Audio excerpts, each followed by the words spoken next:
تو نے مجھ غریب سے جو ہمدردی کی ہے میں اس کا صلہ پیش کروں؟ بس میں نے تجھے اس لیے بلایا تاکہ میں تیرے ساتھ بھی بھلائی کر سکوں۔ اماں بولیے میرے ساتھ کیا بھلائی کریں گی؟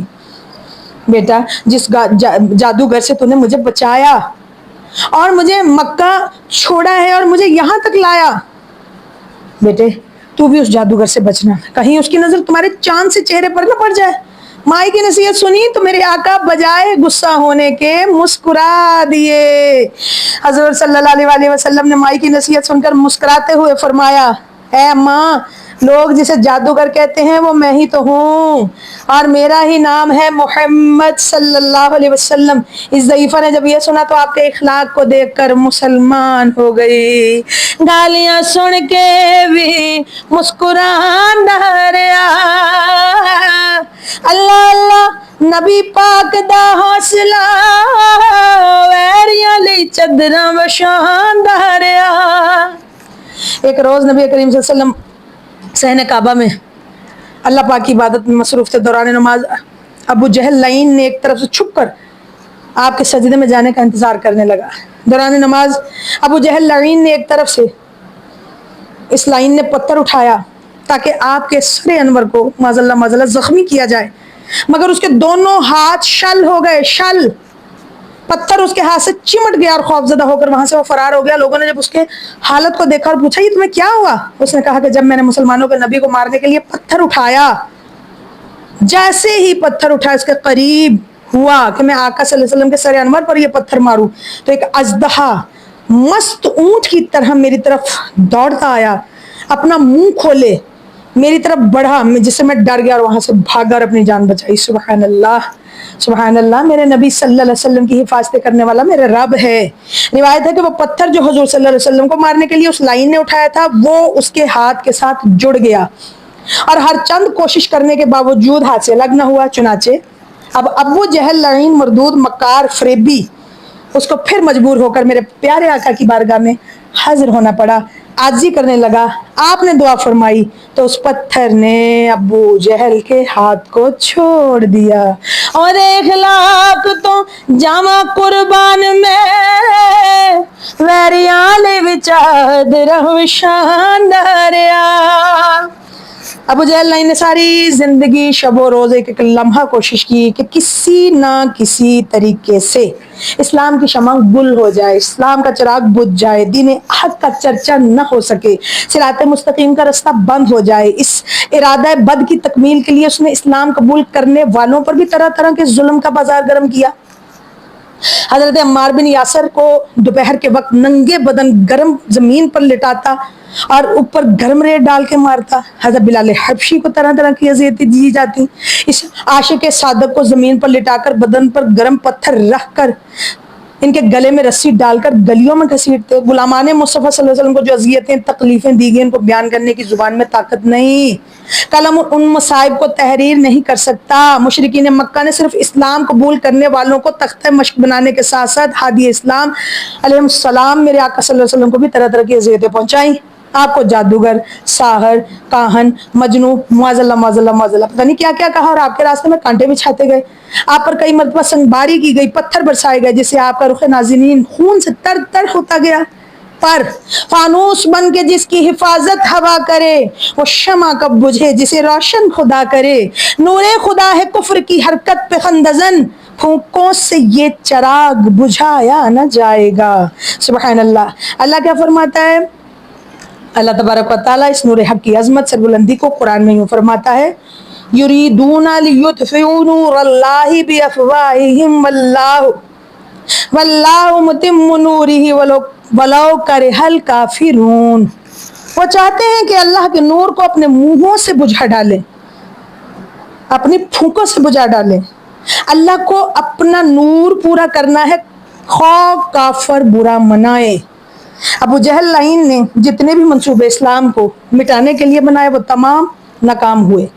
حبیب یمنی بادشاہ کو بلایا کہ وہ مکہ میں آئے اور پیارے آقا کو تبلیغ حق سے منع کرے، مگر حبیب یمنی نے جب ہادی برحق رہبر اعظم صلی اللہ علیہ وسلم سے ملاقات کی تو اعجاز نبوت شان رسالت دیکھتے ہی مسلمان ہو گیا۔ سبحان اللہ۔ عتبہ دربار رسالت میں گیا، وہ بھی ناکام و نامراد لوٹا۔ سیدنا عمر فاروق اعظم کو حضور صلی اللہ علیہ وسلم کی بارگاہ میں بھیجا گیا، وہ سر لانے کی بجائے سر پیارے آقا کے قدموں میں اپنا سر رکھ کر مسلمان ہو گئے۔ آخر ابو جہل ان کو ایک اور ترکیب سوجی، اس نے اپنے ہم نواؤں ساتھی مشرکوں کو جمع کیا اور ان سے کہا کہ آپ کے راستے میں کنواں کھود دیا جائے۔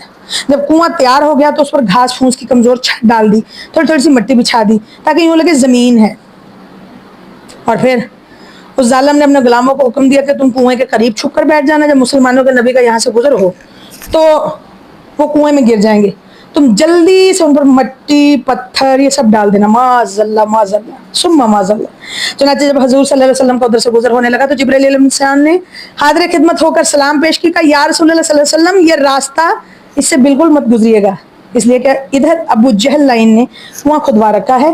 آپ واپس ہو گئے۔ ابو جہل کو جب آپ کی واپسی کا علم ہوا، آپ کے پیچھے بھاگتا ہوا دوڑا۔ ابو جہل جب دوڑا تو دھوکہ دے رہا تھا، دینے کی کوشش کر رہا تھا، مگر اس کنویں سے خود ہی گزر گیا، بھول گیا کہ یہ کنواں میں نے ہی کھدوایا ہے، تو بھول کر خود ہی اس میں گر گیا۔ اس کے غلاموں نے جب یہ صورتحال دیکھی تو پوچھا ابو جہل آپ کو کیا ہوا، اب کیا کیا جائے؟ اس نے کہا کہ کوئی رسی لاؤ، جلدی کرو، مجھے نکالو، رسی لٹکاؤ۔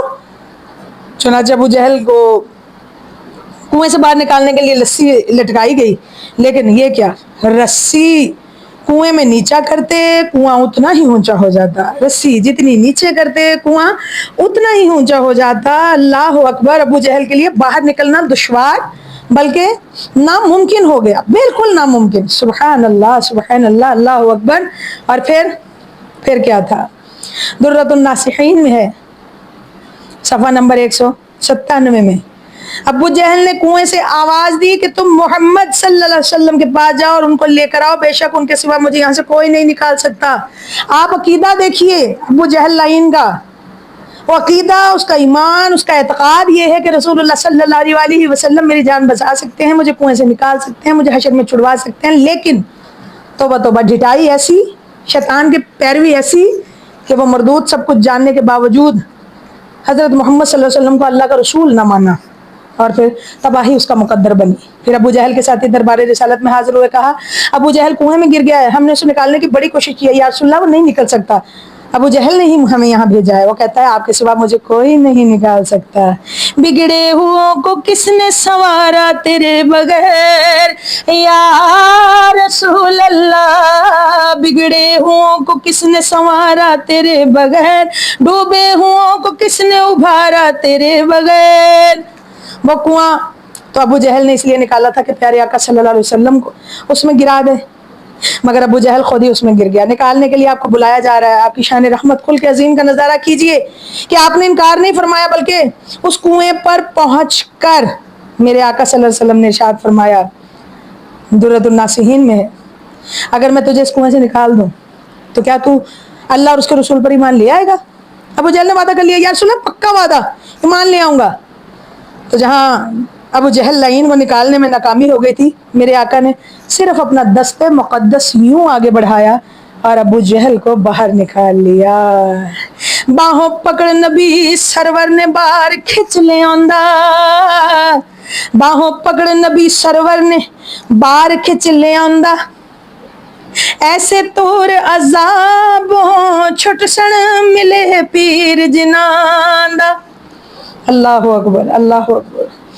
رسول اللہ صلی اللہ علیہ وسلم کا دامن ہاتھ میں ہے تو انشاءاللہ ہر طرح سے، ہر جگہ سے چھڑوا لیں گے آگے۔ اور پھر گانا پھڑیا گناہگار جے تو کر لئی نبی نو یاد، پھڑیا گناہگار جے کر لئی نبی نو یاد، رحمت کوے حضور دیا میں چھڑا لواں لواں، رحمت کوے حضور دیا میں چھڑا لواں۔ الحمدللہ، اللہ اکبر! میری پیاری بہنوں، دیکھا آپ نے رسول صلی اللہ کریم صلی اللہ علیہ وسلم کا اخلاق کتنا عظیم، انک لعلی خلق عظیم، بے شک آپ اعلیٰ اخلاق کے مالک ہیں، اس میں کوئی شک نہیں کہ رسول اللہ صلی اللہ علیہ وسلم جیسا اخلاق نہ کسی کا ہے نہ ہوگا۔ بس آج اس بیان میں رب کائنات میرے آقا صلی اللہ علیہ وسلم کے اعلیٰ اخلاق کے صدقے ہم سب کو اپنے کرم اور اپنے فضل سے اپنا اخلاق بھی اچھا کرنے کی توفیق عطا فرمائے. ہمارے اندر بھی وہ عادات آ جائے کہ ہم سے کوئی زیادتی کر جائے اور ہم حق پر ہونے کے باوجود اسے معاف کر دیں. اللہ یہ والا جذبہ عطا کر دے. اپنے دلوں کی میل کچیل صاف کر دیجیے. اپنے دشمنوں کو معاف کر دیجیے. کیونکہ رسول اللہ صلی اللہ علیہ وسلم فرماتے ہیں اللہ کی کائنات میں جتنا میں ستایا گیا کوئی نہیں ستایا گیا. اللہ اکبر. ہمارے غم تو رسول اللہ صلی اللہ علیہ وسلم کے سامنے بہت چھوٹے، لیکن ہم تھوڑے تھوڑے غموں پر ناشکری شروع کر دیتے ہیں. دعا ہے کہ رب کائنات ہمیں صبر و شکر کا پیکر بنائے، اور پروردگار جو تو نے ہمیں دیا ہے اس پر راضی رہنے کی ہمیں توفیق عطا فرما. جو بیان سنا ہے اے رب کائنات ہمیں بھی اپنے اخلاق سنوارنے کی توفیق عطا کر، اور تو اپنی رحمت سے اپنی رحمت کا ایک چھیٹا ہم پر مار. اللہ اپنے کرم اور اپنے فضل سے میرے والدین، میرے یہ دیکھنے والے، ان کے احباب، تمام امت مسلمہ کی اپنی جناب سے بے حساب مغفرت و بخشش فرما.